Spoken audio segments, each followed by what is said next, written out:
right. Excuse me. All right, all right, all right.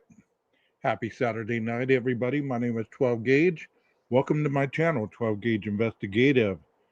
If you've been here before, thank you so much for continuing to spend your evenings with my channel. If this is your first time, you know, I hope that you enjoy the content because I'm trying to change the narrative of the channel or the direction. I'm not going to say narrative because I'm always going to be direct and to the point.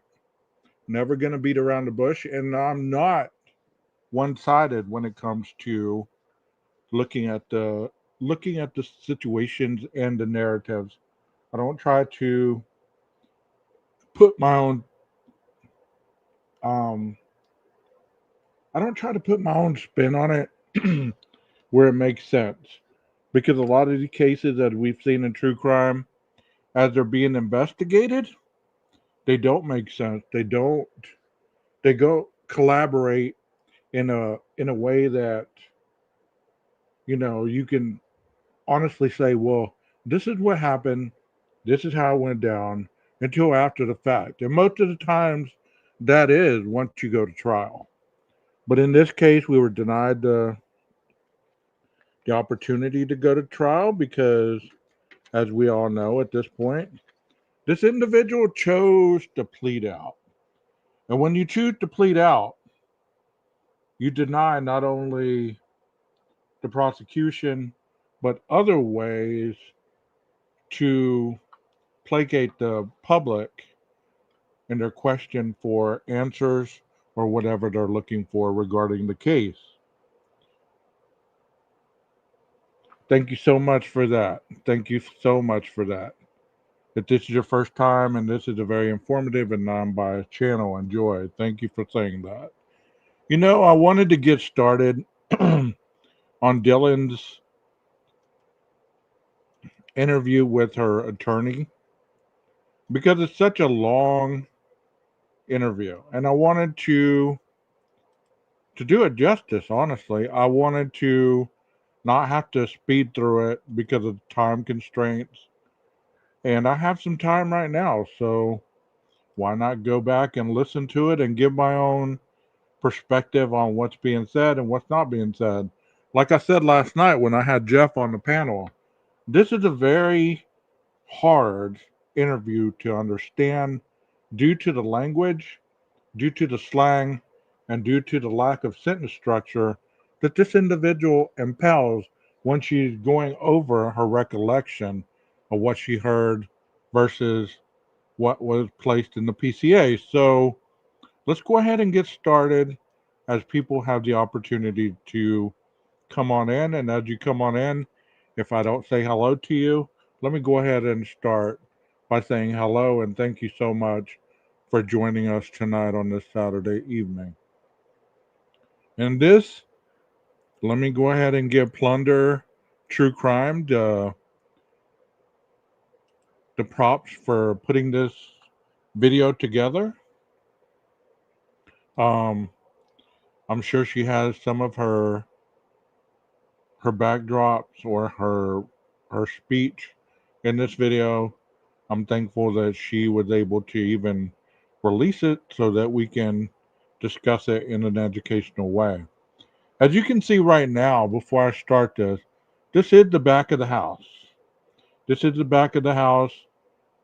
Obviously, this is after the crime because there is snow on the top of the residence as well as on the balcony and on the couch. You can still see the party lights are strung up. You can still see the trash and the evidence tape and everything that's going on. So let's listen. The person that you saw in this mugshot, is that the person you saw in your house? I have no clue. True crime audio. From what I remember, Have you ever seen this Brian Koberger before? no. I remember when me and my were driving home, we had this like weird feeling that was Kaylee just because of all the stalking stuff. Like we just thought it was her. And so when I think about it, I'm like, okay, well, Maddie and Kaylee were the only ones who went to the bars. They're obviously very like pretty beautiful girls. People are gonna go up to them. Kaylee and Maddie are both people like they don't care if a guy comes up to them. Like, they want them to leave them alone because it's like Kaylee has her boyfriend. I mean, Kaylee is talking. True crime. Maddie has her boyfriend. Like, they don't really care to talk to other guys right now. And so, like, just from looking at the Grub Truck video, like, when before, like, we all knew all of this. No, I thought it was for the whole time. Serious? Yeah. I thought it was him until when I did the last FBI interview.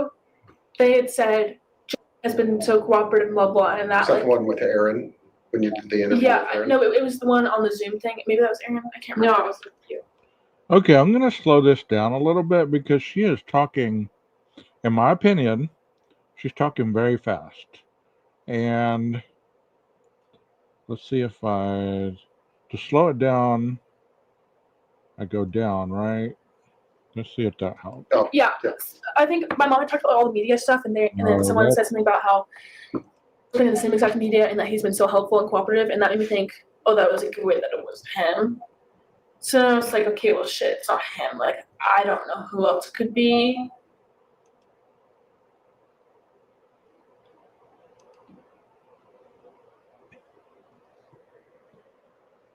All right, cool. Thank you for that. I did slow it Today's down. December 30th, 2022. I did slow it down a little bit, and if it starts to drag a little bit, I will put it back to normal. But she seems to be talking really fast, and it's hard to understand exactly what direction she's going with this. Let me go ahead and start it back up.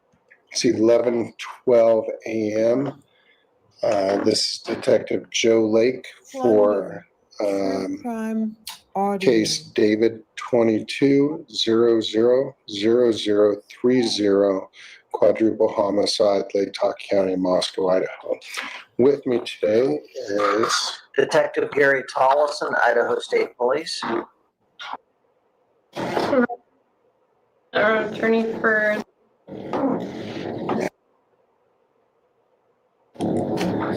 perfect. As we previously stated, you do not have to answer our questions. You are not a suspect. If there's a question that makes you There you go. Right off the bat, he's telling her, "Hey, you don't have to answer any of these questions you don't feel like you want to answer. You're not a suspect." So at that point, if she would have been a suspect at that point, it is my impression and my understanding that they would have read her Miranda rights first. They would have given her the opportunity to remain silent. But since they didn't, let's hear what she says. uncomfortable or you just don't feel comfortable with, just let us know and we can bypass it. If you build comfort towards it later, we can address that later, okay? But and at any given time, you can tell us I'm done, and we understand, okay? So we are truly appreciative of you taking time. This is interview 5? I don't know. 6. Yeah, it's been a lot. And we are truly grateful that you're so cooperative and helpful with this. Your attorney is present today, which is and if at any time we need to stop the interview, she knows what to do. So, all right. We're going to start with the VBQ. Thank you. Very long form. The first question on here is your relationship to the victims, how long you've known each of them. So you've known Zana since August of 20. Okay. I'm going to go ahead and say this because I have to stop this periodically, every, like 30 seconds to a minute. But I want to say this because I've heard multitudes of individuals state, how come they didn't ask this? How come they didn't deep dive into that? How come they didn't ask this? Did you hear him say, the first question that I have for you is this? So they went in, obviously, with a preconceived notion of questions that they needed answers for. Could they have asked more probing questions? Of course they could have. But since she's not a suspect, That's one of the reasons why potentially she wasn't asked those deep probing questions, because she wasn't interrogated. She was interviewed. She was one of the witnesses, just like the other witnesses, were interviewed to get information about what's going on. Because you have to understand, we know at this point in 2025, we have an understanding of all the players involved, all the people in the house, all the people connected to everybody. Okay, we have that understanding. The police didn't have that understanding at this notion, where they're interviewing these people, where they're asking these questions. They don't have that understanding. They don't have that ability to have a clarity of who is Dylan Mortenson, who is Bethany Funk, who is Jack Showalter, who is Hunter Johnson, who is Emily, whatever her last name is. They don't have that understanding at this point. So they have to get an understanding as to these people. And since she was interviewed more than once, they're also wanting to see if she's lying about any of her answers. Because she was interviewed more than once. Thank you for that. And you're right about that. 22. Can you tell me? Well, August 2021, because I joined my freshman year, which would be August 2021. Okay. Xana and Maddie Xana's a grade older than me, Maddie's 2 grades older than me. I met them through there. I got close with Maddie because big is Maddie. And so me and I go over to Maddie's house all the time. I didn't know Kaylee at all, really, until that following spring when I met her the first time. Maddie had told me, Xana, and Kaylee they were all gonna live together. That's when I met Kaylee, and then I got to know her more this semester. I knew Ethan. So she got to know Kaylee more this semester. She really didn't know her, but she got to know her once they decided they were going to live together. And now she's going to talk about Ethan. Xana were dating, but I didn't really know Ethan at all until this semester when I first met him. Yeah.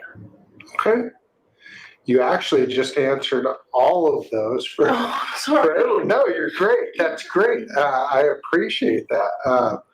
No, that's perfect. So you have a pretty good relationship. So if somebody meets somebody for the first time, okay, I'm not making excuses for this person.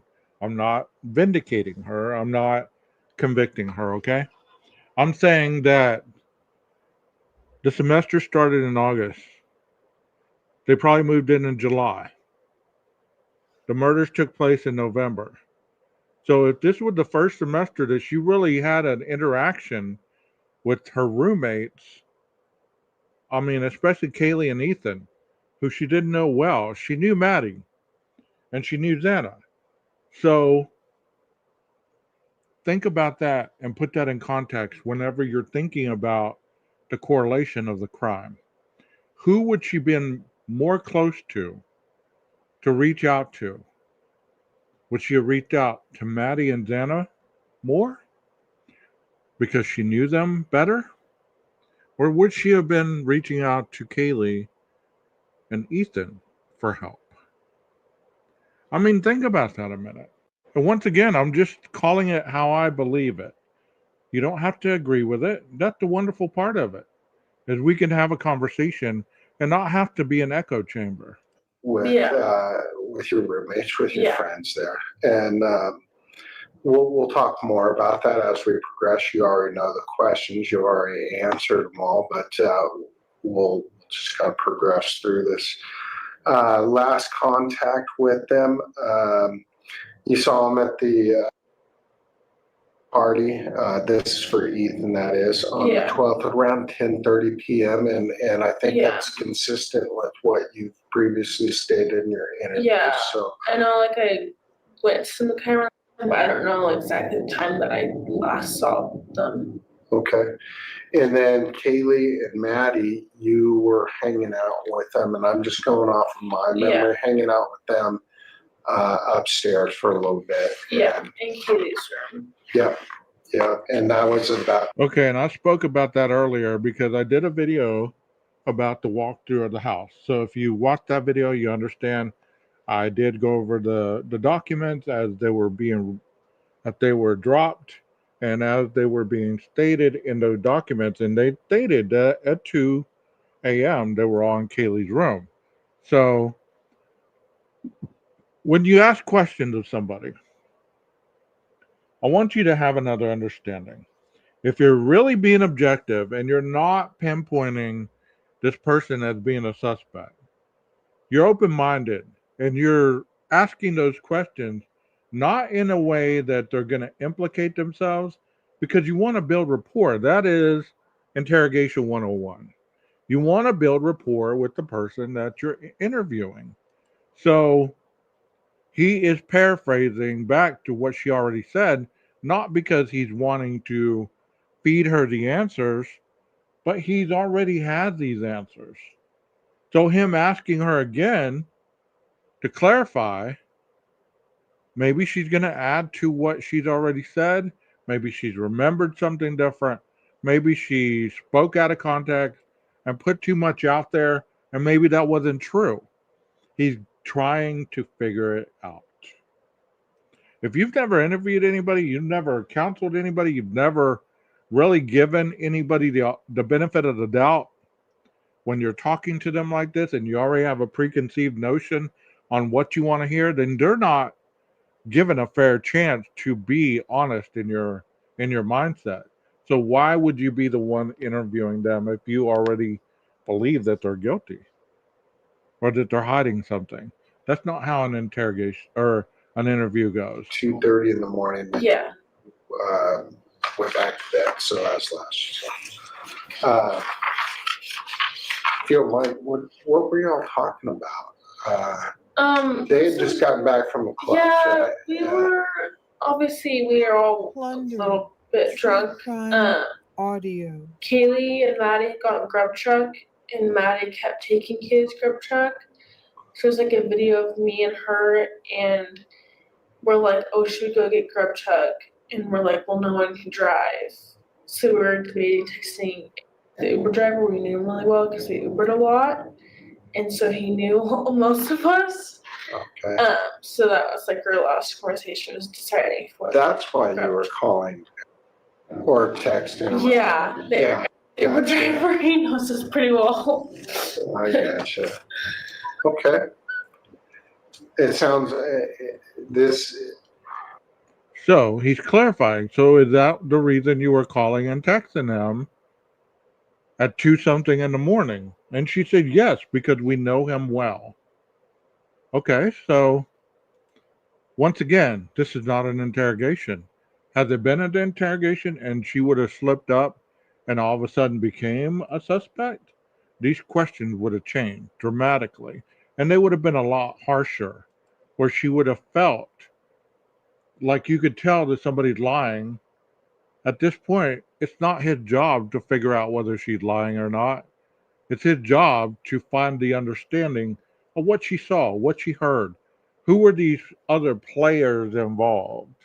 Who were these people? Who were these people? How do you know these people? Where do these people connect? Are they could they have possibly been part of the crime? Could they have been in the house at the same time? Who was all in the house? They're trying to figure it out. It's a really unfortunate reason why we're meeting today, but feel free to fondly recall, like we just did, because sometimes it can be helpful. Mm-hmm. All right. So, sorry that's the last time you saw him, but it sounds like that was a good time. Yeah, it was good time. Good. The next portion is kind of family and background on the BBQ. There you go. The next portion is family and background. He is doing this interview based on section that he has to ask. So those of you that don't understand that and you're angered or even triggered that he didn't ask certain questions because he's trying to get the very basics.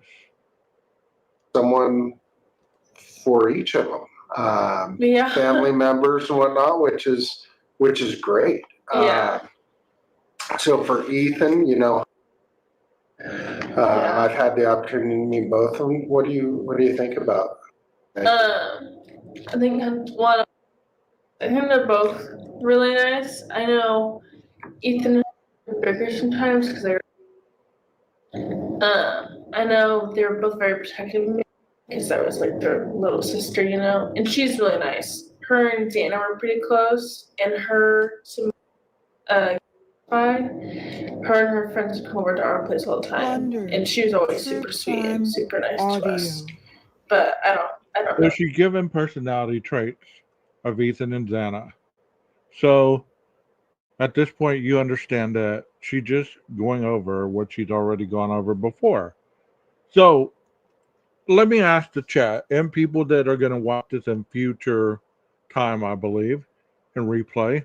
Let me ask you, if you are interviewed by the police and you're giving an interview and you know that they're going to interview you more just in case you have the opportunity to remember other things or delete what you've said because maybe you were speaking out of shock, nervousness, or any other kind of anxiety,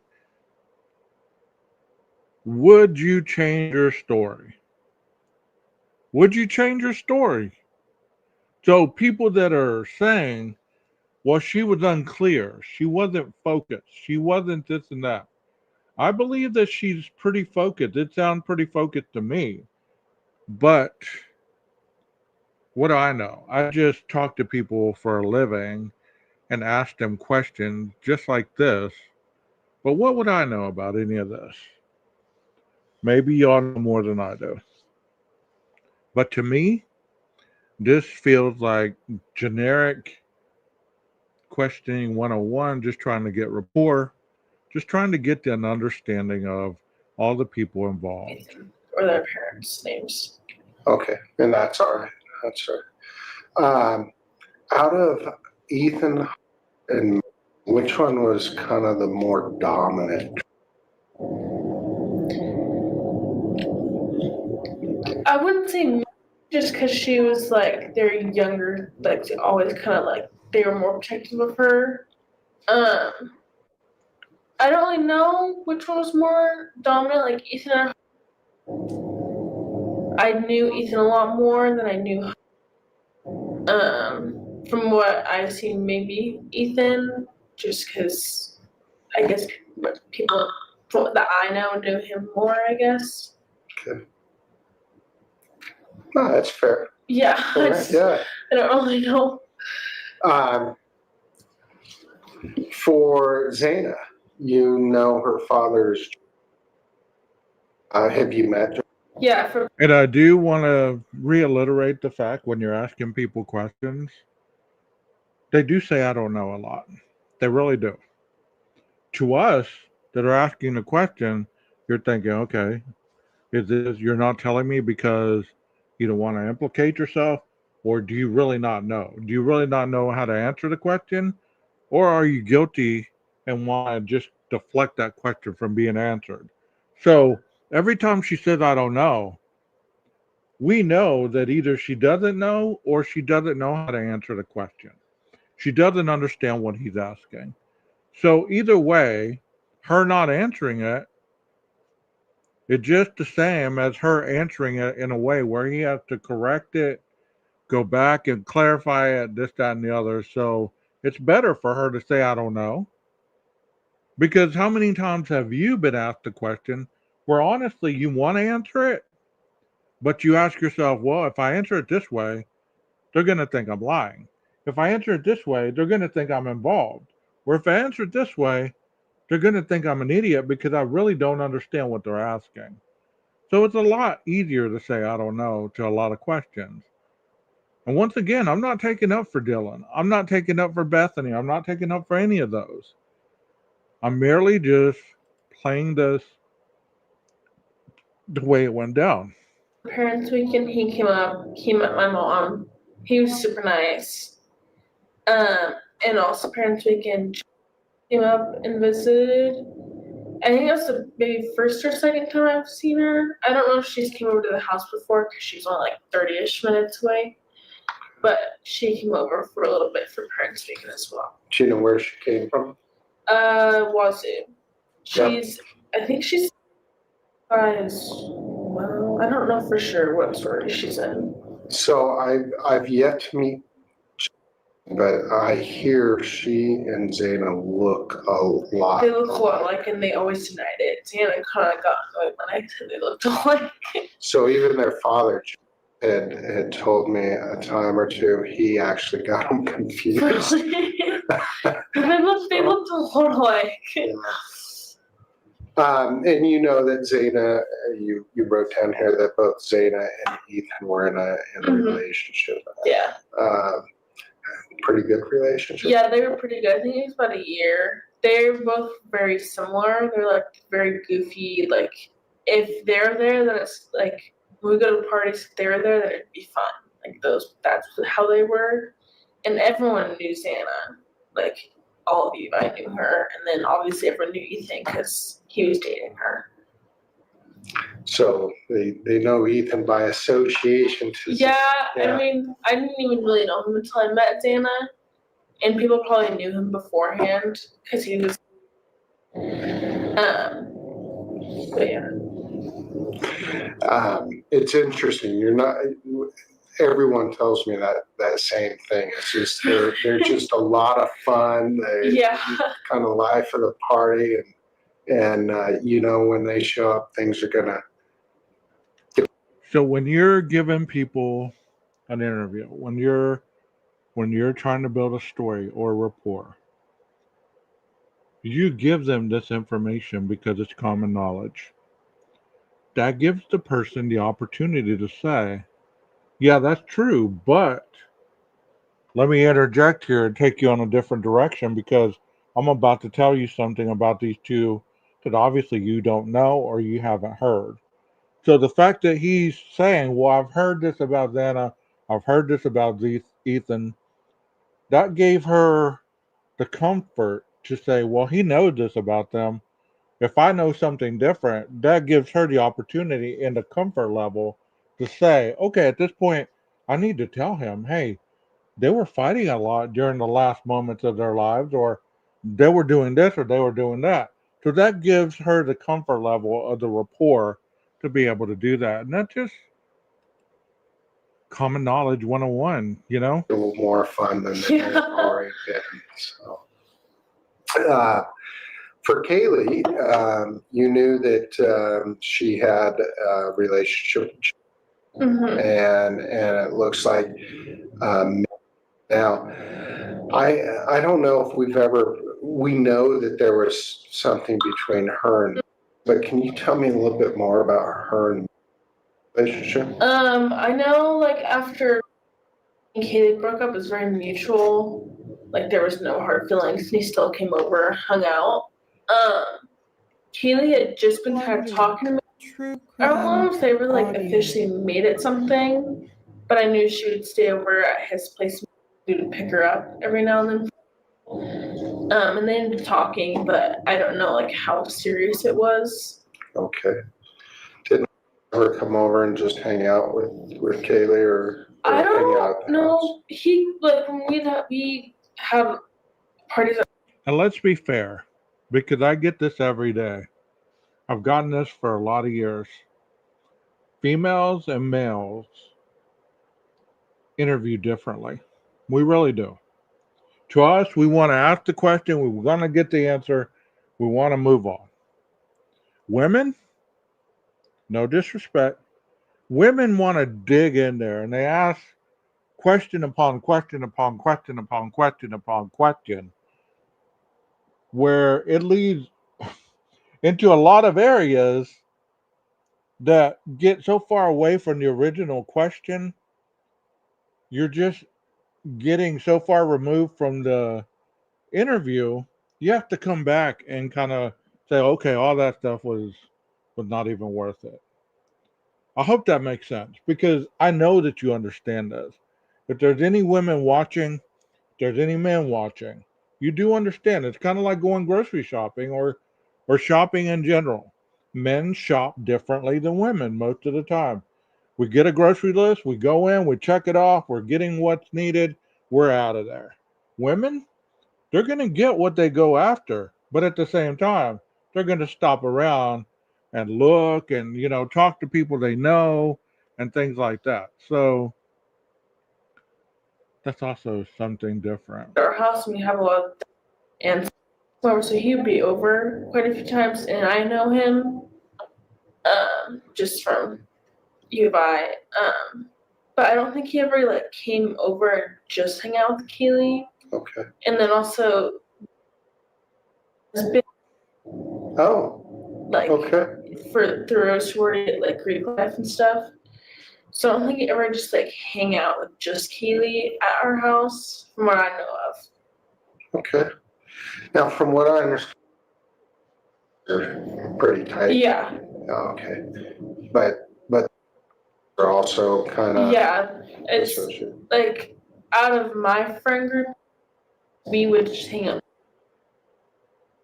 And some guys are always very like don't always go together. But I've heard there's been a few. yeah, there's been this few. Instances. Yeah.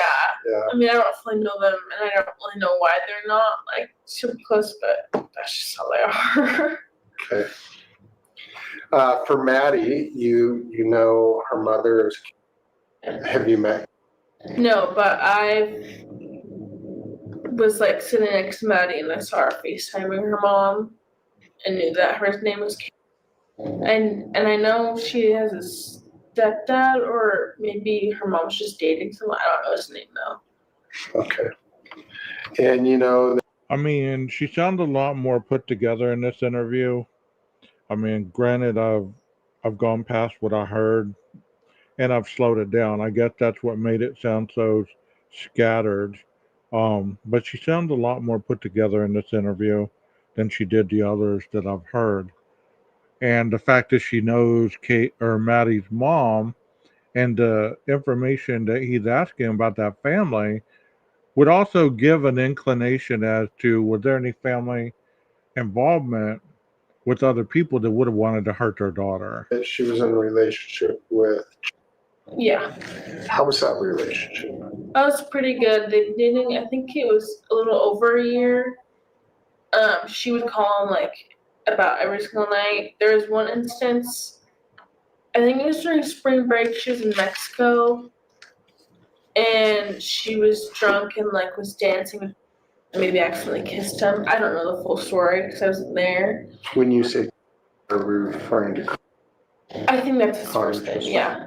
But I think they talked it out and they seemed pretty fine after that. Like, they just moved past it.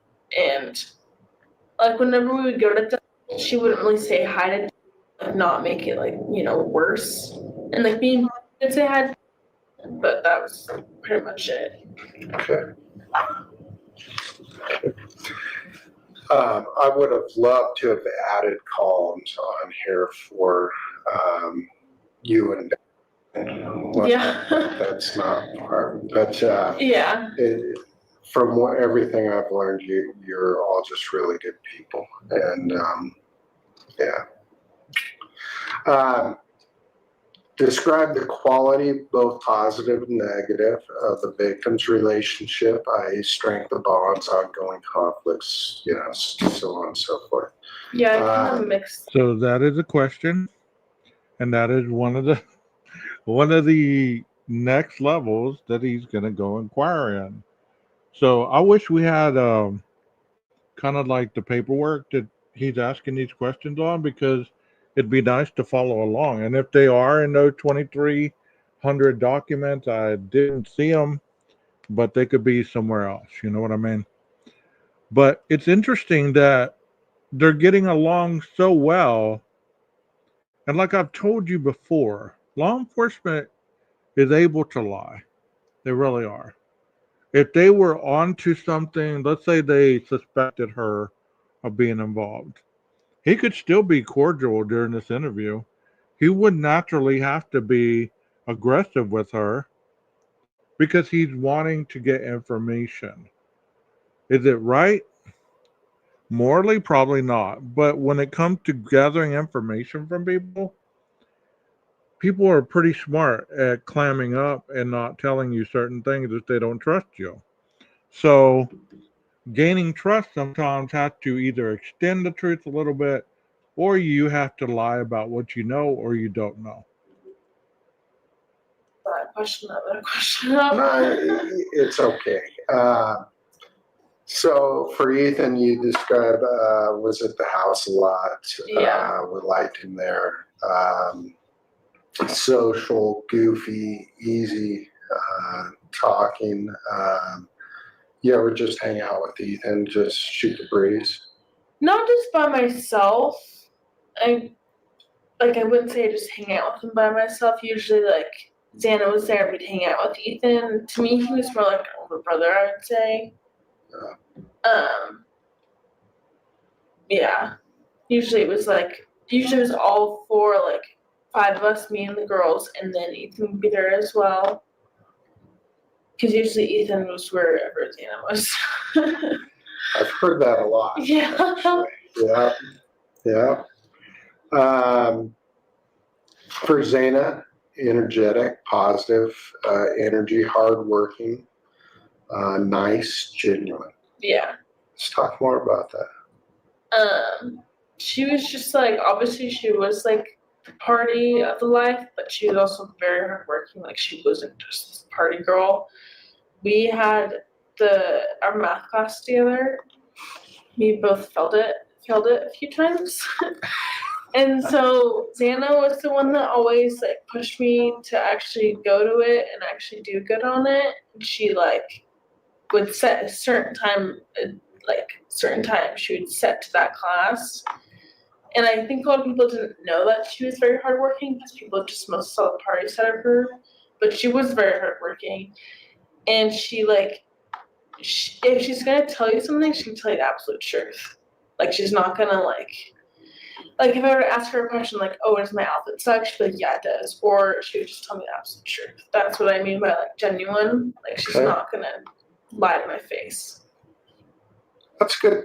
And these questions are not questions that were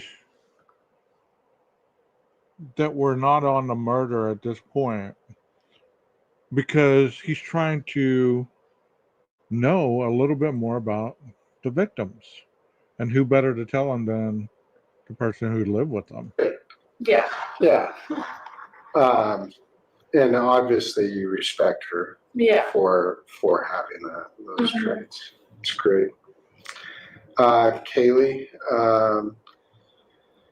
Plunder. it says Crime audio. Prankster. Fun, like to do pranks, also very hard working, positive energy. I think you started to write something, started with a V maybe, that's what. Oh, very funny. Sorry, very funny. I abbreviate a lot. Yep, you're so very funny. Let's talk about some of the pranks.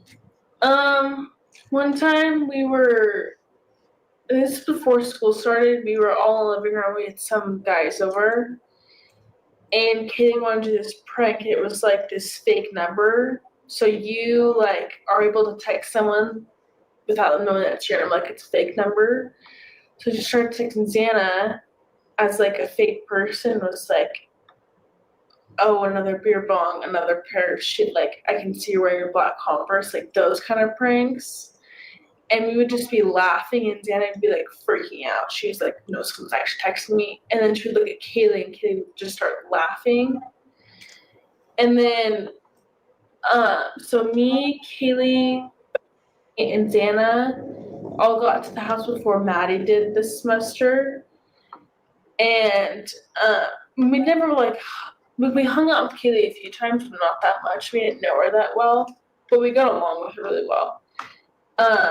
And she would always be oh, I'm such a prankster, we should do a prank. And so she decided that when Maddie got home, she would start yelling at us, like as a joke, that we took her alcohol or something. Like just those like stupid kind of pranks. Obviously, they were all jokes, and we would just be laughing. So, once again, these are traits that you have to look into if you're an investigator on could this person have been involved? What kept them from reacting? What kept them from going and looking into the bedrooms? What kept them from doing this and doing that? She's just telling you right there that there are numerous events where they played a lot of pranks on each other. So the fact that she saw Vanna laying in the floor and whether she went in there and saw the blood, that's not been released anywhere. So as far as we know, she didn't go upstairs. So the fact that she was texting her roommates and getting no responses, in your mind, if you're living in the house, and that's why pranking, a lot of times I don't like it because if something does go down, you joke so much, you don't know whether to take these people serious because they're always joking, they're always pranking you, and there's nothing wrong with having a good time, but as you can see with this case, so much went wrong because of the perception of what was being heard, what was being seen. And we tried to get Maddie to think that we weren't going to get along. And she came downstairs and was like, "What is going on?" And was kind of worried that we weren't going to get along, but we told her it's just a joke. That's great. That's great. I like pranksters. Yeah. It adds a little excitement. Yeah, that's how Kayla always was. For Maddie, a very loving, genuine personality, a social and outgoing person. On her, you actually identified the only conflict I think of was last year in Mexico, which just audio. Maddie and talked about it and seemed to work out. Yeah. Past it, right? Okay.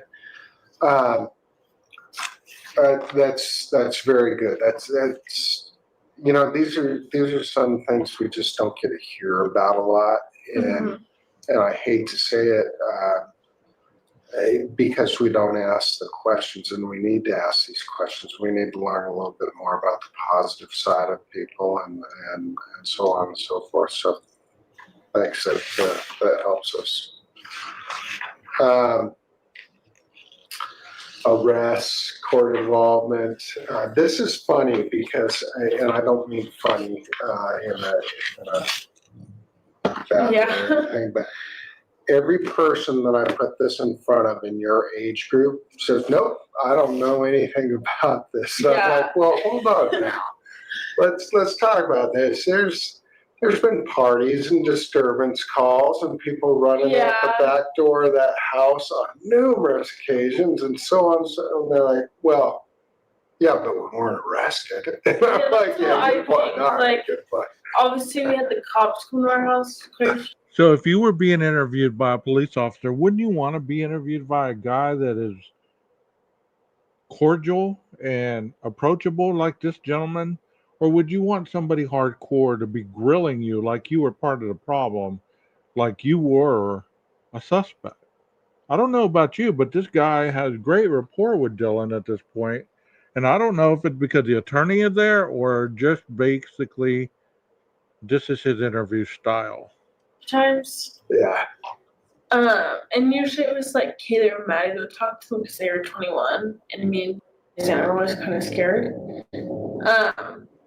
But from what I know, there was no like arrests. I don't know if they ever got like tickets or anything. Right. I don't know like about that kind of stuff. And like no like arrests for drug use, alcohol use, that kind of stuff. None of that I knew of. Good. Yeah. We all have our youthful indiscretions. Yeah. I openly talk about this because it's funny. When I was in college, I paid my rent by having keggers. I was a business major, right? Had to. Anyway, Interesting. back then we had keggers. We can, Yeah. so we all have our youthful. Yeah. Describe victim's personality for Ethan.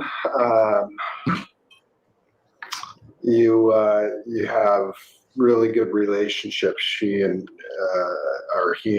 Zane had a really good relationship.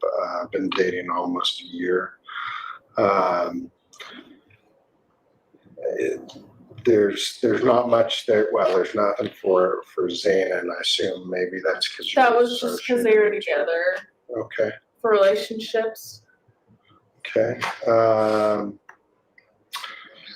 Kaylee, she and John broke up, but it was mutual. Yeah. No hard feelings. And Kaylee co-parented. Yeah. So at this point, he's asking about Kaylee and her boyfriend.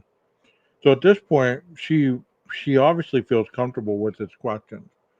Don't you believe at this point, if Kaylee would have had some issue with Jack D, this would have interjected a time that allowed her to say, it wasn't all good.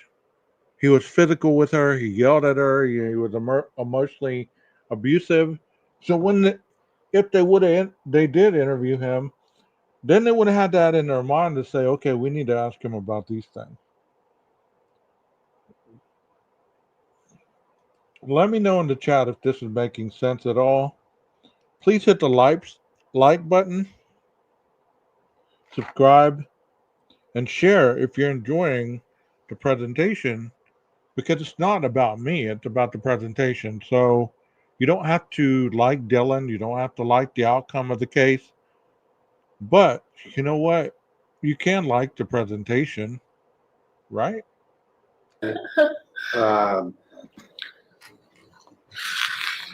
Hey, Murphy, how old was Murphy? He was a puppy. I don't think he even turned one yet. Maybe he was one. But that was mostly Kaylee's dog. Like she never would like make us pay for anything. And I think Kaylee and did get Murphy together, and so Murphy would sometimes stay at Joe's house, sometimes at Katie's house, more our house. But then I know he came over a few times after they broke up to hang out with Murphy and Kaylee, and like I walked in, and Maddie and Kaylee were all hanging out with Murphy, so like I knew, and Kaylee told us like it was both mutual terms where they broke up, and there was like nothing hard, and that they'd all still like they would both still have like love for each other no matter what, because I think they'd been dating for like a long time. Yeah, I think so too. Yeah. So I saw like Instagram pictures from like high school, I think. It's when I saw him. It's a long time. Yeah. Yeah.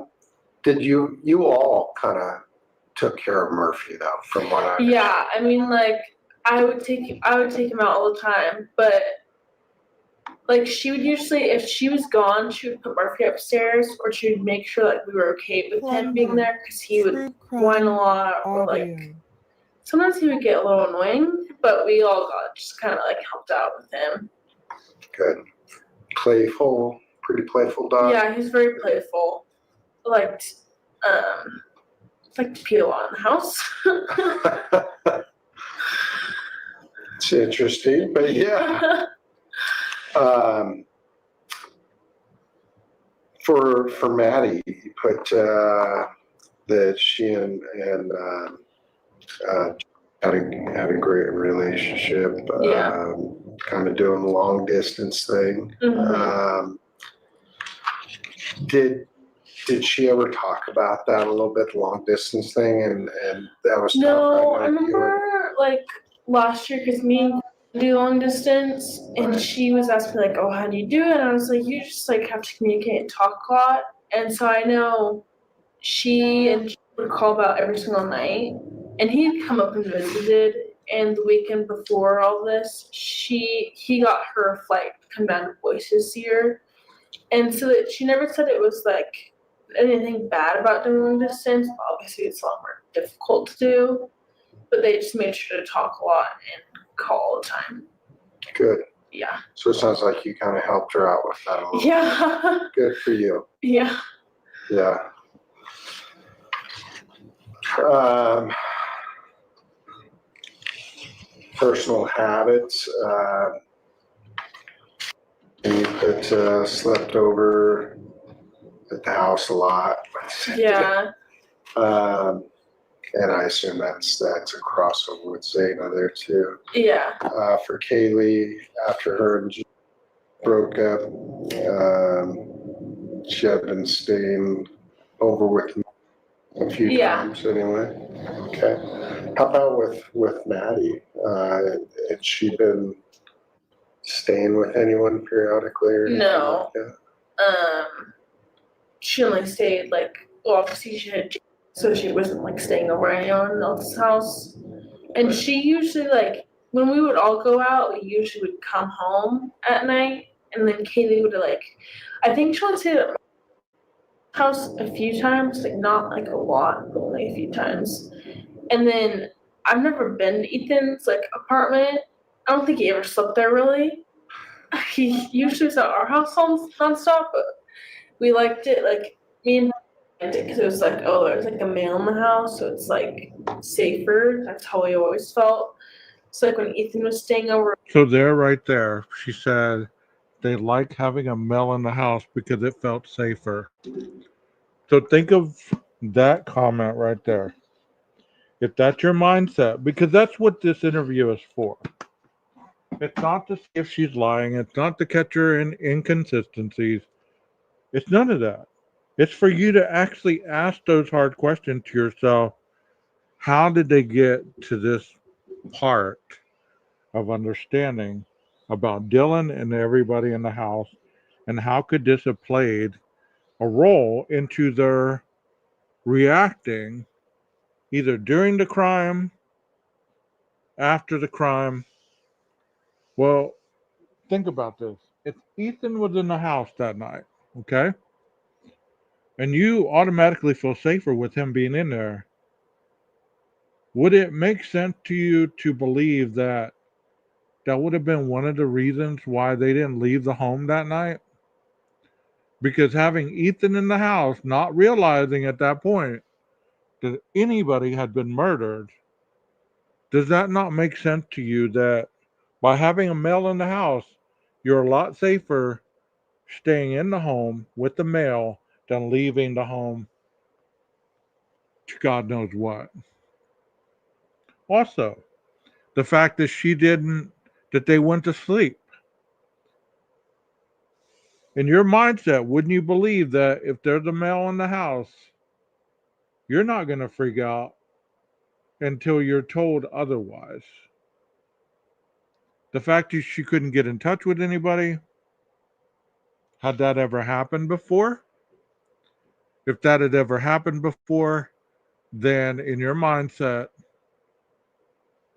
it wasn't anything of a big deal other than either they were passed out or they had their phones off or their phones were dead, any of that stuff. So I want you to think about that a little bit because that's why he's asking these questions. Right there, it said that's how we always felt, like safer. It's like when Ethan was staying over. So they liked the fact that he was there because they felt safe. Any female would feel safer with a male in the house, and you wouldn't run out into the unknown if you believed that the male was in the house. And then you have those questions. Well, why didn't she run into Ethan and Xana's room? Well, if Ethan's in the house, you don't need to go and investigate. If you are two of the younger people in the house, you lean on the older people to take care of problems. Obviously, this is what it sounds like to me. Like we wanted him to stay Plunder. there. True crime audio. Yeah, no one's ever said that they've ever actually seen him stay at his apartment. Yeah. which is kind of I don't funny. even know where it's at. Yeah, it's not far away. Yeah, I have no clue. Yeah, that's kind of funny. Pretty consistent there. Recent positive or negative behavioral changes for Kaylee. Said something about the Winco thing and someone following her, but it didn't like change her personality. Is how you put it.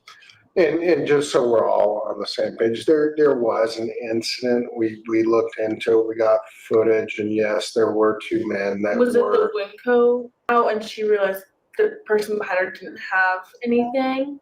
So when she got to the car, she threw everything on Sienna, locked the door, and someone was behind. Like which we usually always did. Like It's a good plan. So you just enlightened me a little bit. So would you say it was pretty mutual that you were all learning from each other yeah, with incidents like that?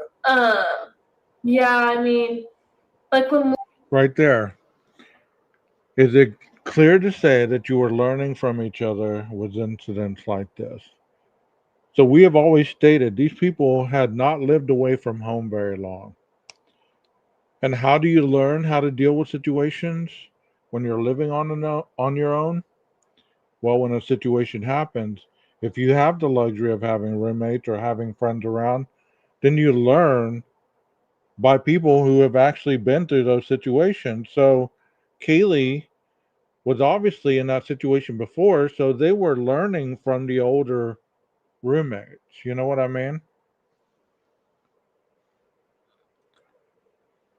little, like I know when Katie said she'd taken morphine and she saw a shadow, like obviously it freaks out a little bit, and we would lock the door, which I thought locked, apparently never did. But I thought it locked. Like we would all just make sure like we would like take care of each other in a way. But when little things happen, we would think about it and then move it on. But then me and were the ones that were always kind of freaked out in that house.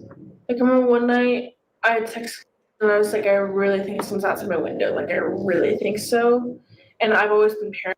So she said her and Bethany were always the ones that would freak out. And she's talking about her thinking that somebody was outside her window.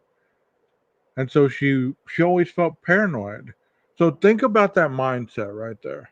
If you're one of the ones that always freaks out about every little noise or every little sound, obviously she was sheltered. Obviously she was sheltered. Um, think about that. So the night of the crime, what she's hearing, not only is she trying to tell herself in an intoxicated mindset, okay, am I really hearing this? Should I be concerned? Is anybody else freaking out about it? Let me text people. Will they not answer me? Okay, so I feel like I'm alone. I'm on an island trying to make the best of what I'm doing, trying to recall on all these other situations that we've had. And there you go. You try to open that door and not freak out because not freaking out probably saved her life. Like that, like always have been. And he was like I don't like it's probably nothing. And so I just take melatonin to go to bed. But me and were always really freaked out, and the rest of the girls were never freaked out. Like Xana would be like, "Oh, you guys are being paranoid." So we would like lock our doors every single night. You guys We are were just kind of paranoid. freaked out. Lock your doors. But when little things, Isn't that like a big sister or a big brother would tell you, hey, quit freaking out. Just lock your door, bro. Lock your door. Make sure your window's locked. Quit freaking out. Sit there and go to sleep. But on this particular night, there were other things going on. And obviously, she's not of the mindset to have been sober enough to decipher the next movement. And she did the best she could. Whether she did the right thing, whether she didn't do the right thing, whether they did the right thing of not calling 911, whether they did the right thing of what they did. That's not the issue here. The issue is there were 4 people murdered that night, and these two lived through a very traumatic event. And she's recalling some of the reasons that they reacted the way they did because of the previous programming of what went on in that home. So if people can't understand that, I can't force you.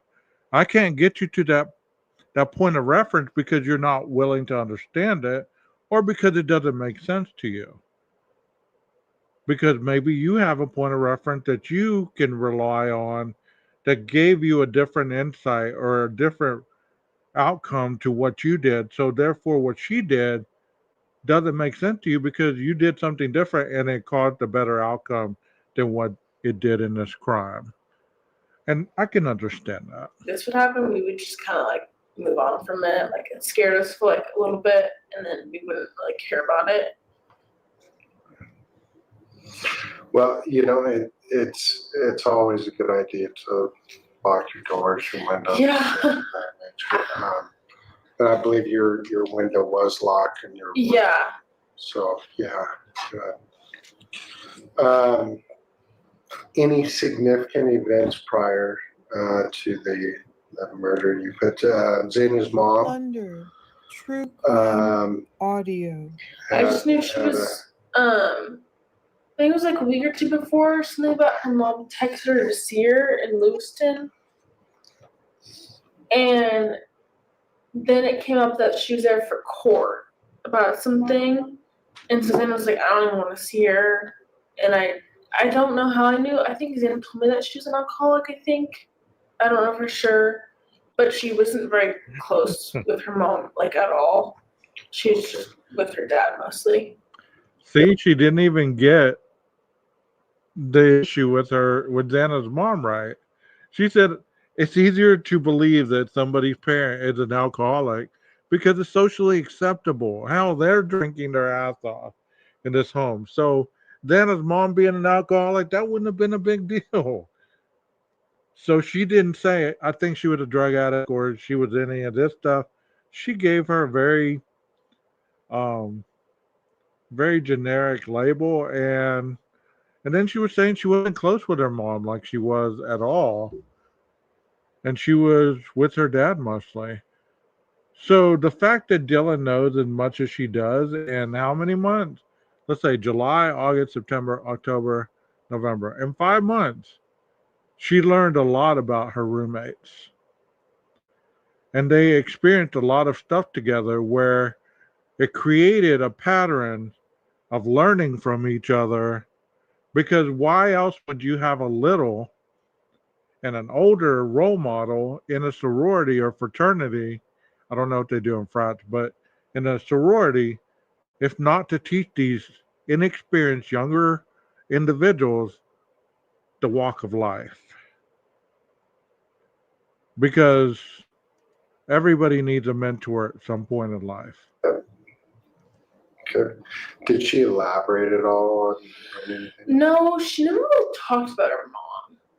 And neither did like with Maddie, she never really talked about her dad, so I didn't know if her dad and mom were like fully divorced or like what that was. Right.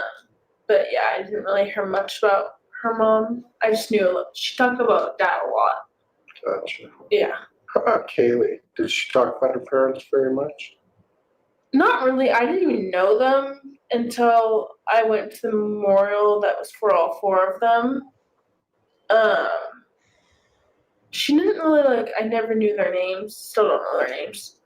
Never really talked about them. Really, she just said that.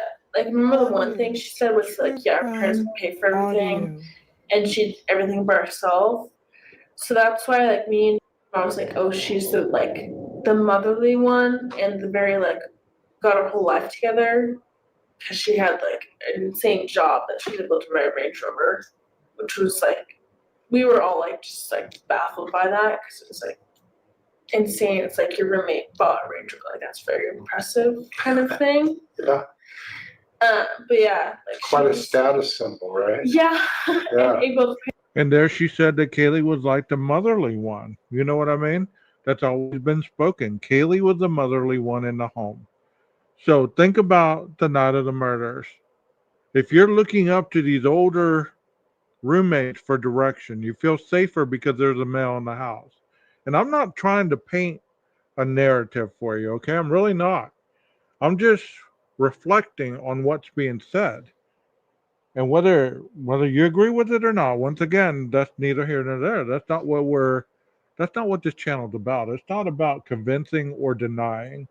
It's merely about just speaking on what you hear and reflecting on the past to see if it really does coincide with what could have happened or what did happen, or if it's really doesn't doesn't add up. Because there's been cases that I presented on here that don't add up.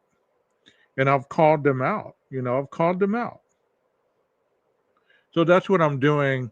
Tonight I'm not vindicating or not exonerating or convicting Dylan on her statements. She's merely just talking to this investigator.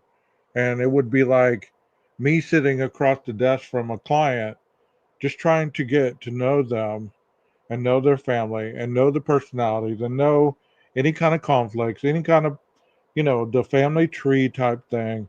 Was there any addiction? Was there any criminal activities? Was there any kind of drug use, alcohol use, any of that stuff? The educational part, the biological part, was there any adopted siblings, stuff like that. Just to build a rapport and to honestly know who it is that is no longer here that can't speak for themselves. Get like all by yourself without any help, and then pay for college too. So that's how like we always called her like the more mother kind of like. It's like in friend groups, you usually have one person's like the mother. She was like that. Would you, if she's more of the mother, how would you describe Maddie? Maddie and Kenny were very similar in that way. Like, they're the reason I know how to cook now because I didn't know how to cook at all. Like both, like I remember one weekend, Maddie and Kitty left, and me and Santa were in the house, and Santa goes, "Apparently the moms are gone. We can do whatever we want," like as a joke. So like to us, they were both as the kind of motherly part, I would say. And how about Me and like we were just the young ones of the group, kind of just hanging out, doing like we'd do whatever. Like we just wanted to hang out with everyone. So I mean that gives you a perspective right there. If it doesn't, I don't know what to tell you. I really don't. Those of you in chat, let me know what you think about this. So it gives you a different perspective. The two moms leave, well, these younger siblings or younger roommates felt inclined to do whatever they wanted to do at that point. Moms are gone. Let's go and have fun. Xana was right along with it, even though she was older. And her boyfriend and her were always together, so that was their little group. And you're right, so many sweet elements to their story together. You're right. It's sad that so many people paint this relationship in this home as a cesspool of drugs and debauchery when you don't know anything that went on other than what Dylan is saying and what obviously Bethany has said. Whether you believe their stories or whether you don't, that's neither here nor there. The fact of the matter is they lived there. None of us did. That's the truth right there. Is they actually lived in that home with the victims. None of us have that I know of. If you did, well, come out. I'd like to interview you on my channel. and everyone was good with? Yeah, we all like. I remember. So Kaylee, she knew a lot of, and I didn't know a lot of.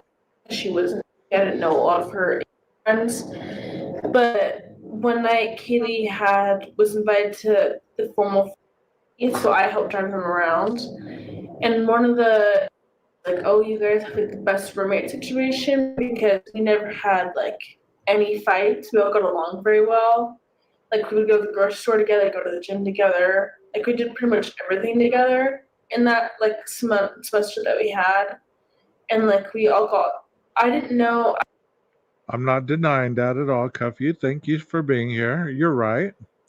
They weren't there all the time, but they were there on occasions. You're right. You're right. They were there. They did party. There was people there that obviously the older roommates knew, but at the same time there was other situations going on in this home other than just partying, obviously. As far as this interview is being presented, you know what I mean? But I get your point. I get your point. Thank you for being here. I wasn't super close to Xana before this semester, but like I was friends with her. This semester I got super close with her, Maddie, and Kaylee. So it was just like we had like everyone knew that we're like, oh, you guys have the perfect roommate situation.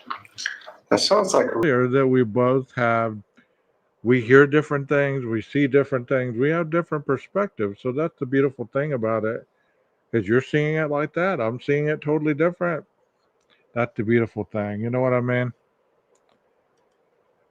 It's always good to see things from various points of reference. Doesn't mean one person's right, one person's wrong. So we do agree to disagree. Thank you once again for being here. I'm glad that you're giving your point of reference. Thank you. We do need more interaction in the chat. Yeah. yeah. I forgot to ask you. What do you know about Ethan's family? I met his mom and dad for Parents Weekend for like a brief moment. Some of them are like really good people. I don't really know them or know much about them. I just knew of. Okay. Yeah. Okay. Risky behaviors, which would include drug use, drug transactions, excessive use of alcohol, use of prescription medications, not Thunder. prescribed to them, True Yeah. crime drinking, audio. driving, etc. We have some Adderall use, Yeah. which we And I don't deny that there was a lot of partying going on. I've never said that there wasn't a lot of partying going on. I was saying that to paint the picture that this house was a debauchery, a house where tons of drugs were being moved in and out, where there were drug deals going on left and right, has been presented on the YouTube street. That's all I was saying. Is I don't see that point of reference. I understand the drinking. I understand, having friends over, stuff like that. I get that, and that has been stated. You're right. I was merely talking about it being foreseen as something that it's obviously not. I mean, if it was, then I'm wrong. And I'll admit that I'm wrong. But at this point, I don't see that. we're aware of. Yeah, Xana, that was Xana and Ethan. They would do it sometimes. Xana would be like, oh, it's telling me to stay awake longer for drinking. Do you know if that was prescribed to them? But at the same time, as you just said, you did Adderall. Did that make you a drug addict?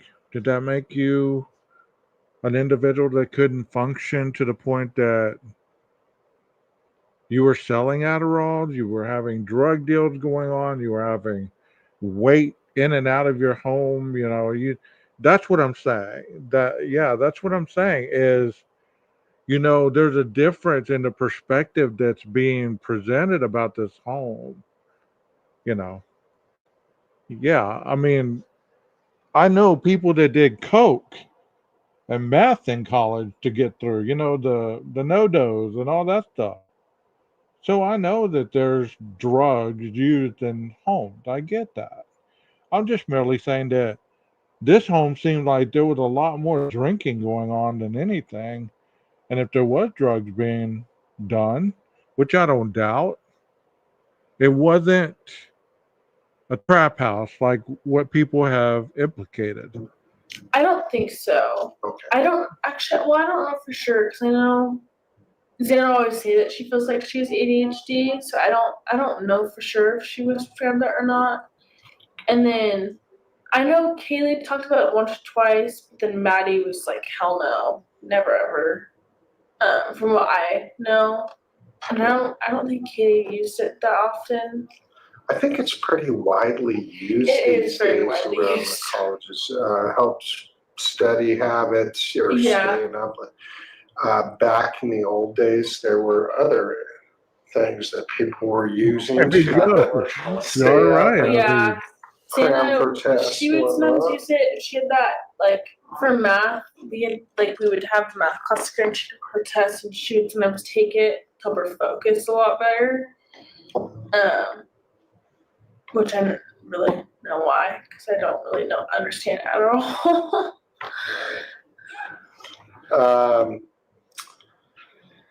You think Kaylee might have had a Adderall once or twice? Maddie, no. And then of course y'all drank Yeah. quite a lot. Yeah, there's like we had so November, I guess it's been 11th, that Friday we had formal and we'd all drinking a lot that night. So like there was often like there were times that we did like excessively drink, but I know none of us would ever drink and drive or anything like. If I recall correctly, Dylan drank all day on that Saturday. If I recall her paperwork stating she woke up and she started drinking, they went to get liquor and coffee, and then they kept drinking throughout the day, and she consistently kept drinking all day long. They took a nap, they got up, they got ready, and then they continued to drink. So that is a lot of excessive drinking at that point. If one of them was that one was sober, then we would go get the other one if needed to, or we would just get an Uber from it. Yeah. Okay, that's fair. Yeah. Of all the people in the house, and I've been in the house one, I figured you to be the least of the drinkers, and I'm only basing this solely off of like you go into and it looks like holy smoke. Okay, there's the police lying right there to get that report continued on. Okay, I want to hear more about the drinking, but I would never believe that you were the biggest drinker. So this is he's fishing right here. Okay, let's see what he says though. Let's see what she says. She's laughing. Folks, this is there's Yeah. a lot of alcohol and then there were everywhere. But then again, I remind myself of my college days. Yeah, it was everywhere. It was absolutely everywhere. But who would you say was most down to the least in this sense? I would say Xana was the biggest drinker. And then Maddie and Kaylee, they would mostly like, because they were seniors this year, they didn't go to like the parties as much as we did because they could go to the bars. Obviously, we cannot. So they didn't really always have a lot of alcohol in their space. Wonderful. And then True parents had just bought her a lot of alcohol for Parents Weekend. My mom bought me a little bit. I was also more considered like a lightweight, apparently. Lightweight. But definitely Xan and Ethan were more of the heavy drinkers. Okay. That's fair. Yeah. Well, to be fair as well, I mean, if you're taking a stimulant and you're drinking at the same time, let's use cocaine for an example, okay? Let's say that you snort a lot of coke. It lasts very quickly, right? So you have to keep snorting all day, all night long while you're drinking. Well, the moment that coke wears off and you've drank, you don't feel intoxicated because there's a stimulant running through you. The blood is rushing through you. Well, once the heart slows down and the alcohol has the time to actually permeate through the walls into the bloodstream, guess what happens? A lot of people either pass out or there's a chemical in the liver. It creates a different type of chemical when the liver is filtering out the alcohol. It's trying to filter out this new chemical that's created by the cocaine and the alcohol, and it really messes a lot of people up. So I agree with you, cuff you. I almost said fuck you. Wow, my my apologies, cuff you. I agree with you. She was not a lightweight.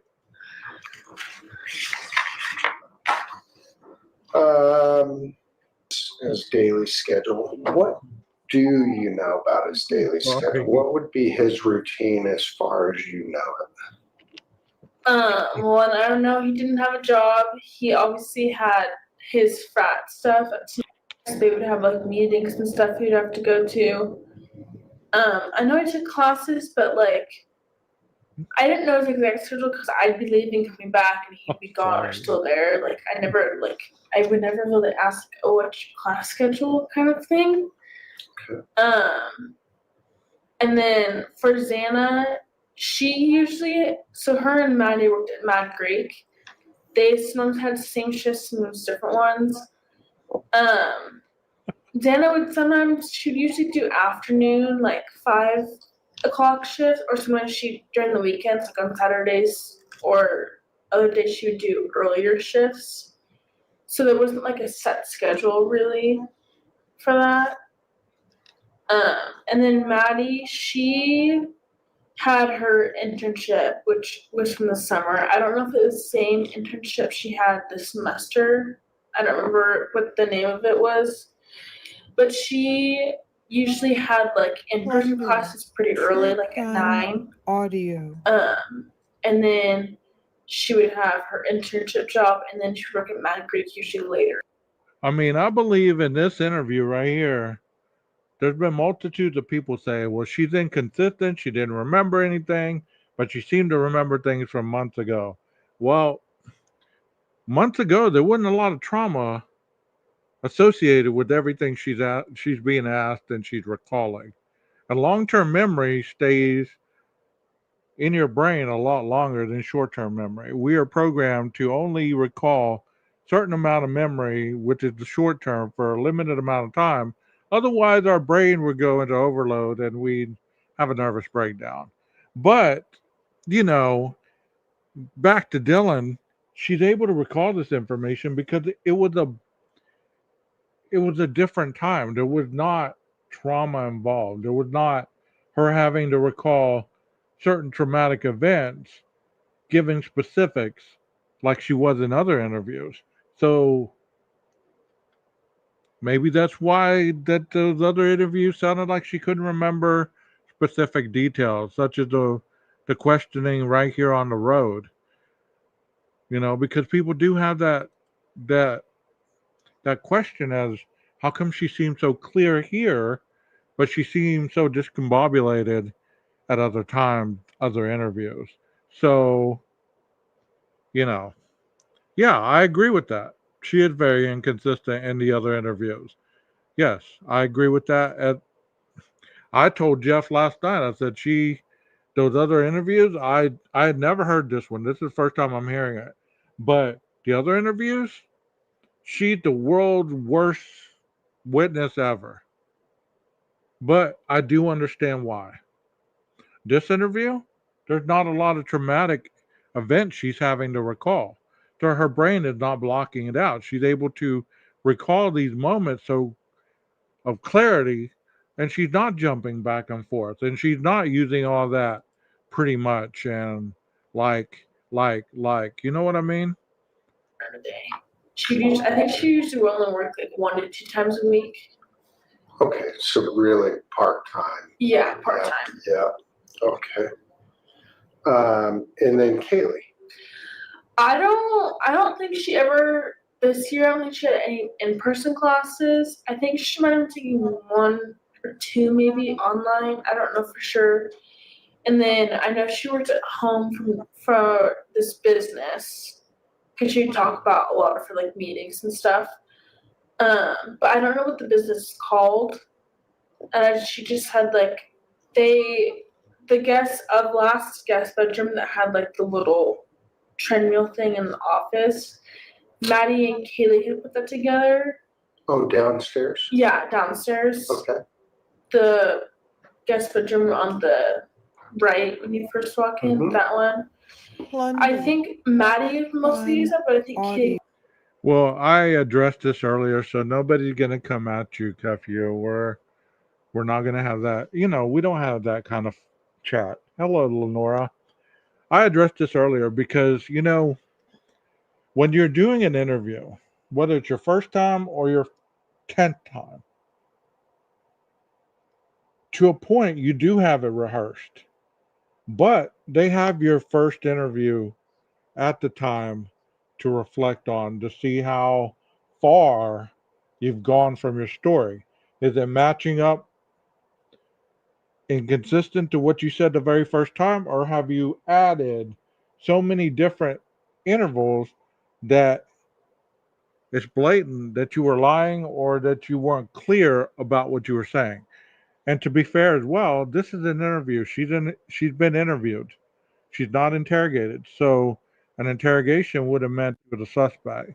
And she was never a suspect. So, you know, they're very light when you do an interview. I don't know if any of you have ever been interviewed for seeing a car crash or, being around somewhere where a crime took place. You know, it's very simplistic. So it would be easy for her to remember a lot of these details. How would it look if she was being interviewed on this fourth time and she couldn't recall anything about anything in that house? Or I don't know if they get to the murder later on in this, because I'm not going to do the whole 2 hour, because me commenting on this is going to be like a 4 or 5 hour live, and I don't want to go that long.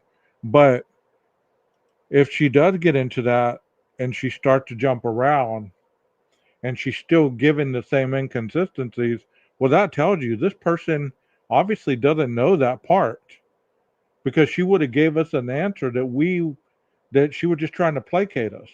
Obviously, she wasn't a people pleaser. If she was a people pleaser, then she would have been over embellishing her answers. She would have been giving answers that weren't even asked. She would have been giving situations. She would have been deflecting off the question that was asked. There's a lot of different ways that you can tell that somebody's lying or they're inconsistent with their recollection of events. Did use it sometimes for working, but she also had her computer upstairs. So I know Kaylee just had her job. I don't know if it was an internship or full job, but I know she got paid for that. And I don't know her schedule for that really. Okay. Was working? No, me and Beth are not working. Okay. That's nice. Yeah. You can focus a little more on Yeah. school and other things. When it comes to recent changes to the victims' daily schedules, or not, you left that completely blank. There was nothing ever different from what I remember. Nothing changed. None of them quit their jobs or anything. Okay. The one thing I do remember is Kaylee had talked about moving to Texas. If there's a few, I think it was Houston, Texas, Santa Barbara, and there's one other one she talked about. And she'd gone home, I think, for a week or so, and then the snow came, and she didn't come back. And then she got her new Range Rover with new tires. She came home, and I think we convinced her to stay another semester. But I didn't know for sure she was fully gonna stay another semester or not. That was the only change. But that was way before she had already been talking about this. When she was talking about Texas, explain to me how was she talking about it? She just talked about how, I don't remember what friend it was she was going to move with, but just that she was gonna sell all her furniture and get new furniture. I don't know why she exactly wanted to move. I think it's I wouldn't want to live in Moscow my whole adult life either. It's college town. You don't want to live there forever, I guess I would say. Plunder. True crime. I think she just wanted to change. but I didn't know why it was Houston, or I think Santa Barbara was one of them. But I don't know why it was those two. Okay. But she had just talked about it a few times with me about doing that, and then we had I think we talked to Maddie about trying to convince her to stay, and Maddie had sort of convinced her to stay. I do. So Okay. Did anyone else talk about their kind of? I have a Discord, but I've kind of shut it down because there's a lot of issues that were going on in it, and they caused a lot of drama in the chat. So I kind of shut it down.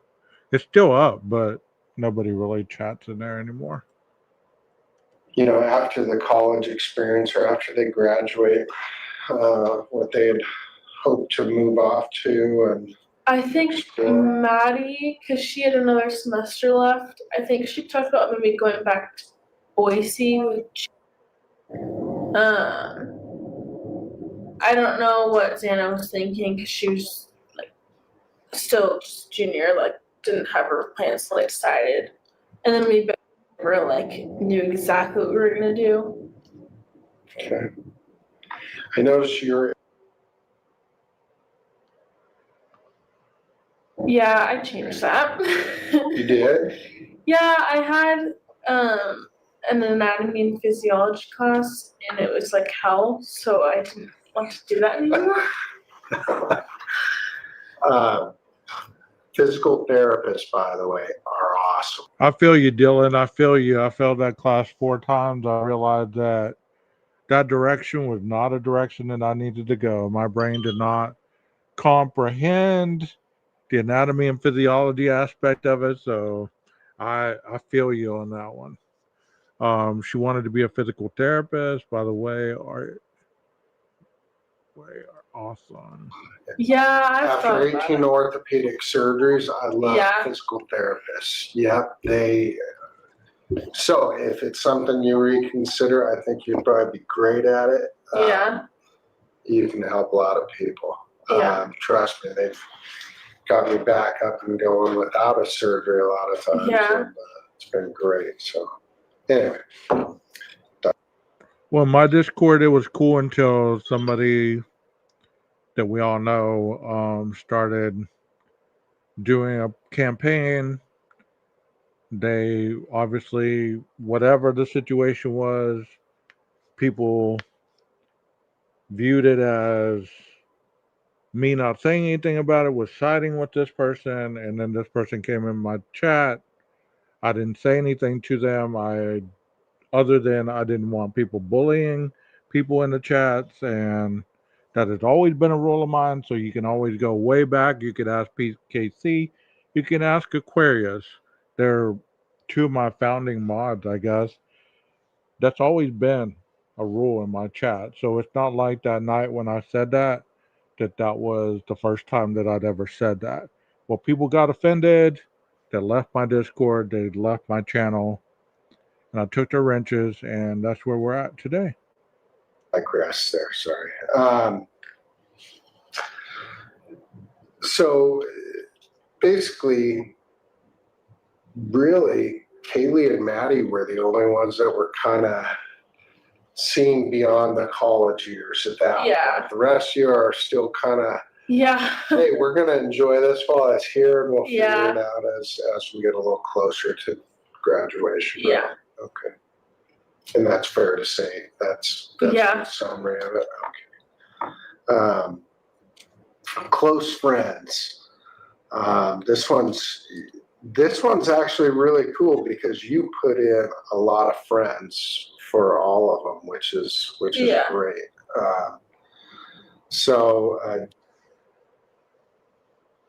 This is for Ethan, that is. Brother, I think you knew all these guys since freshman year, so on and so forth. Yeah. Anyone else you can think of with Ethan? Anyone else that he hung out with a lot? No, those are just always frat brothers. Those are the ones that I know mostly of that would come over to our house a lot. I can't think of anyone really else besides outside of that main group. Okay. I feel like Also, I believe that at this point, when she was being asked those questions outside the home, the police didn't even really understand what was going on at that point. At least it's my impression that was what was going on, because if you remember, they were called out there for an unconscious person. They weren't called out there for a homicide.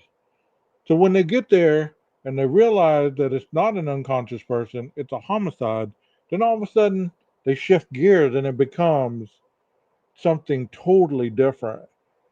And then they start asking these questions. Well, these people are in shock. They're not knowing what's going on. They want to know what's going on. You're not telling them that their four roommates have been murdered. They hear about it on a vandal alert, and then all of a sudden everything clicks. And you know, you've watched this video multitudes of times. So if you can't understand their inconsistency in that video interview, I don't know. I can't convince you either way. I really can't. And it's not my job to do that. You know, I know that I've seen multitudes of people in trauma, and most of them can't even tell you the most basic information because you don't know if they were hungover, they were still intoxicated, possibly. Have you ever been drinking all night? In theory, you're not going to be sober the next morning, even if you go to sleep, especially if it's interrupted sleep. You're not going to be sober. And if you believe so, then you're lying because the the amount that she drank, and they drank in that home, she would have been still fuzzy at best.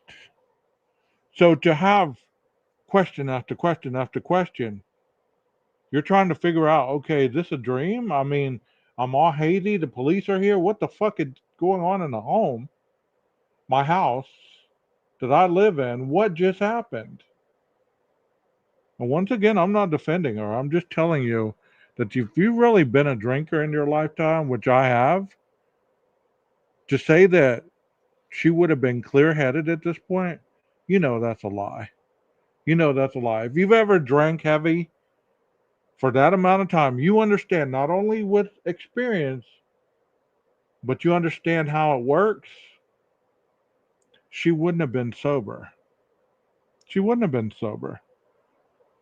You know what I mean? Yeah. She still would have been intoxicated. Her head would have been fuzzy. It wouldn't have been clear. And most young adults are not morning people. So, have you ever taken a road trip with young adults at this age? You wake them up at 6:30, 7 o'clock, 8 o'clock, noon, whenever. They're they still can't tell you the most basic things. They're still trying to get their bearings because they're what's that called, that rhythm in your body when you sleep and stuff, the Korean rhythm or something like that. I don't know. If you know the answer to that, put it in the chat. mostly frat guys that kind of stick to their own frat. I don't really know who to hang out with. He's blonde, Yeah. I believe. Yeah, that one. He's super nice too. Yeah. He hung out with us a lot of time too. So that was also another close friend of Ethan's. Okay. Okay. Yeah, he seems like he was pretty close to him. Yeah. And you guys, it sounds like maybe had been to his place. Yeah, whenever they had this, they called it a launch party. It was their main party place, and then they have all these little apartments. And Ethan didn't have one because of his grades, I believe, so he had an apartment over there. But we would go hang out in Pete's room, which I think was, I can't remember fully, but we'd go hang out there all the time with some of those guys, with Sienna and some of her friends. I think it's mostly the only apartment. I don't know if I put that apartment out or if it was a different one. I can't remember really. Okay. His brother. Yeah. Okay. For Zaina, you put both. So this is 38 minutes into it. I think I'm going to stop right here, um, because that's about a third of the way through. But I will continue to. I'll probably do another stream tomorrow on this because it's interesting to me. I thought this was totally different, a different type of interview based on how people had perceived this interview and what I've heard. I've heard that it didn't go good, that it was very inconsistent. This one was, and that she sounded like she was lying and things like that. So, to actually hear something, and that's why I don't like to listen to something, because I want to be able to give the most honest response for hearing it or seeing it for the first time. Because if I have already made up in my mind what I'm going to say, then it's a biased opinion. Well, at this point, I'm showing you that I'm not being biased in any way whatsoever. You know what I mean? And yeah, they should have had counselors there. They should have grief counselors. They should have had counselors there with all these individuals. And who's to say that they didn't see anybody after the fact? We don't really know. But usually they do set up. I mean, they were allotted funds for that stuff. I know. I don't know if they utilized those funds for counseling or not. I know some of the spreadsheet that we saw, it looked like it went more to security for the building, for the residents, more than any other part of restorative, kind of rehabilitative stuff.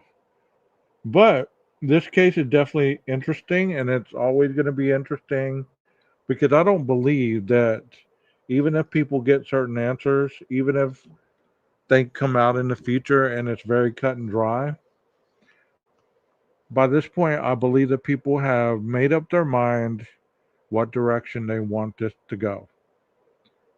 And they're going to hold to that no matter what they see, which is fair.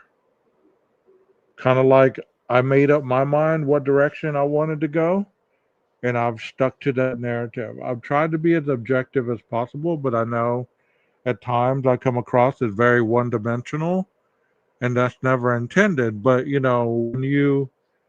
when you have that feeling that, okay, this can't possibly be anything more than what is being stated, I don't have a distrust for police. Hell, I work with the police department on a daily. I'm going to be on call next week, so if they call me in the middle of the night, who am I going to go see? The police department. So to have distrust to say, okay, you took this kid into custody for no reason. That's not my place. I know we want answers. I know we want clarity. But at one point, you have to start answering your questions for yourself. Like I've always said, if it doesn't make sense to you and you're looking for somebody else to answer your questions, you're never going to be able to understand true crime. At some point, you have to understand certain aspects of it without somebody else's opinion to draw your conclusion.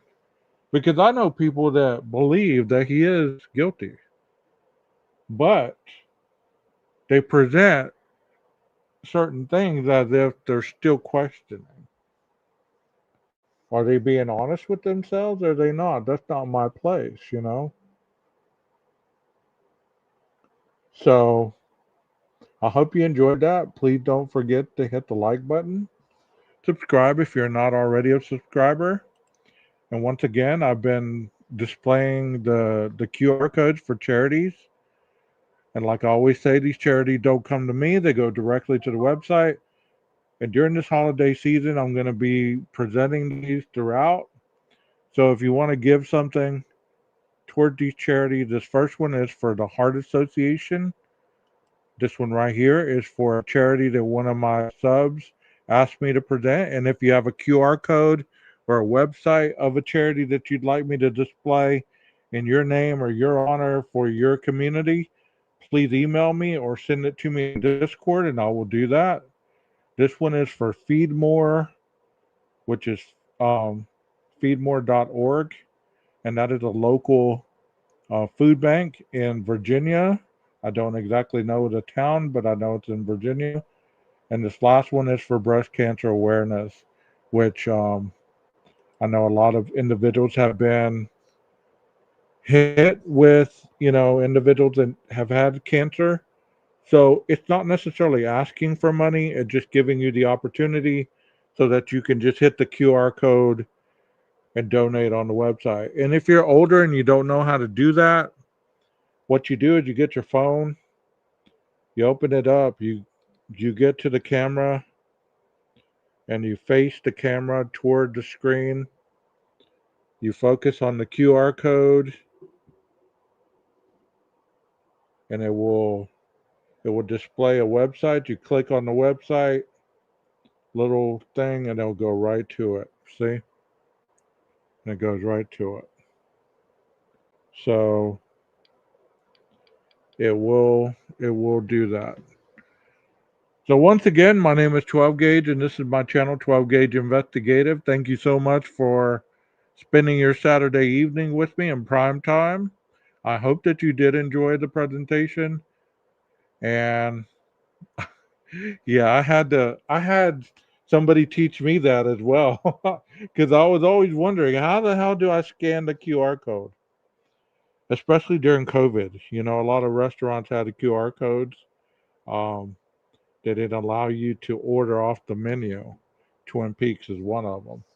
But like I was saying, thank you so much for being here. Thank you so much for for your commentary, for your chat, for your interaction.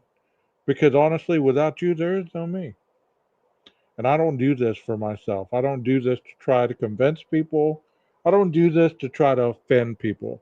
I don't do this to try to make somebody guilty and somebody innocent. I merely just show what is out there. So, like I always say, stay safe out there and always watch your six. And once again, my name is 12 Gauge. Y'all have a good evening. Be safe.